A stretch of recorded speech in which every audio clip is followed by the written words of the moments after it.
Viroterapija tas ir jauns terapijas veids, kurā izmanto vīrusus, lai paveiktu dažas lietas. Viena no tām varētu būt vēža šūnu iznīcināšana, otra lieta - nogādāt kādā šūnā ģenētisko materiālu. Tas ir divas pamata viroterapijas metodas. Es, protams, priecājos, ka šī metode ir radusies Latvijā un nedaudz par to unikalitāti, kā mēs visi pēc būtības, ne tikai profesori, ne tikai jūs varat lepoties, bet pēc būtības visi mēs varam atbildēt ar šo unikalitāti. Jā, principā jāsaka, ka viroterapija kā klinikā pielietojama metode īstenībā pirmo reizi ir iegūst šo te dzimšanas vietu Rīgā, Latvijā.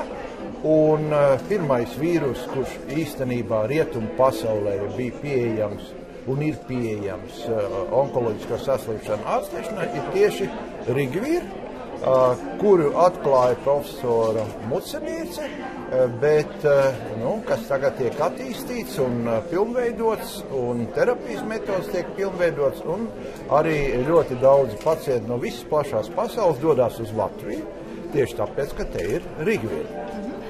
Ar ko tad atšķirās? Kas ir tas pozitīvais, ar ko atšķirās no citām ārstēšanas metodēm? Pozitīvais ārstējot ar Rigvīru ir tas, ka vīrus ir tāda pati dzīva būtne, kā esam mēs. Viņai piemīt, tā tēlēni izsakot, zināma gudrība atrast šūnas, kas viņu pavairos, jo vīrus pats nevairojas. Un Rigvīra ir vīrus, kurš ir iemācīts vairoties audzēju šūnās. Līdz ar to viņš meklē organismā audzēju šūnas un prot viņas atrast. Un tad viņš viņās ieperinās, vairojās tik tālu, kamēr tā šūna sabrūk. Un kāds tad ir tas Latvijas lielākais ieguldījums? Ko jūs uzskatiet, kas ir tas galvenais? Es tam šajā gadījumā domāju vairāk par to, ka tas ir jau starptautiski kļūst.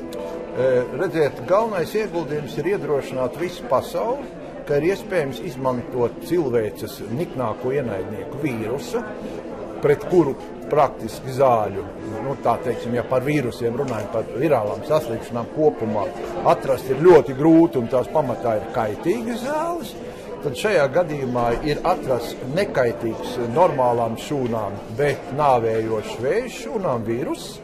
Un tas, ka šādai terapijai nav vērā ņemamu blakņu, blakus parādību, ir tas milzīgais iedrošinājums visas pasaules zinātniekiem šajā virzienā doties.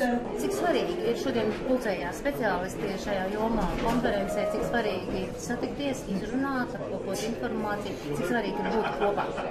Jā, redziet, kā jebkas, kas ir radies, tādā mazā zemē kā Latvija, ir ar zināmām problēmām saistīts, jo mums tā ļoti patīk, kas izgudrots kaut kur ārpus Latvijas, Amerikā vai Japānā vai kur vai Izrēlā, tad mēs esam gatavi to pieņemt uzreiz un bez ierunām.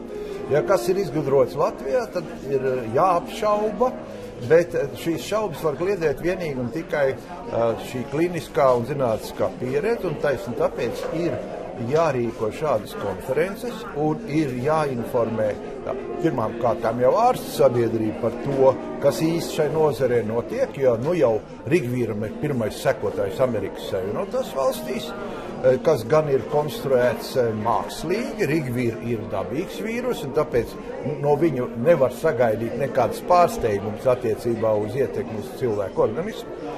Bet amerikāņu vīrus arī tagad ir. Tam mēģina sekot vēl vismaz 10-12 cita ģenētiski modificētie vīrusi, bet viņu pamatproblēma vienmēr būs šī drošība. Jo mēs neko nezinām par to dzīvības formu, ko esam uzkonstruējuši paši. Vēl ir viens aspekts, lai arī preparāts ir atļauts šobrīd pamatā melanomas ārstēšanai, bet tā kā vīrus mīl epiteliālās šūnas, tas ir gļotādas šūnas, ādas šūnas un citādas epitēlijas šūnas, tad ir skaidrs, ka viņa pielietojums visai drīz varētu tikt paplašināts uz citām vēža formām, un arī jau šodien ir cilvēki, kuri uzskata, ka viņa dzīvība ir vairāk vērta nekā formālais aspekts, un kuri lieto rīgvīru ar panākumiem arī cita vēža formu ārstēšanu.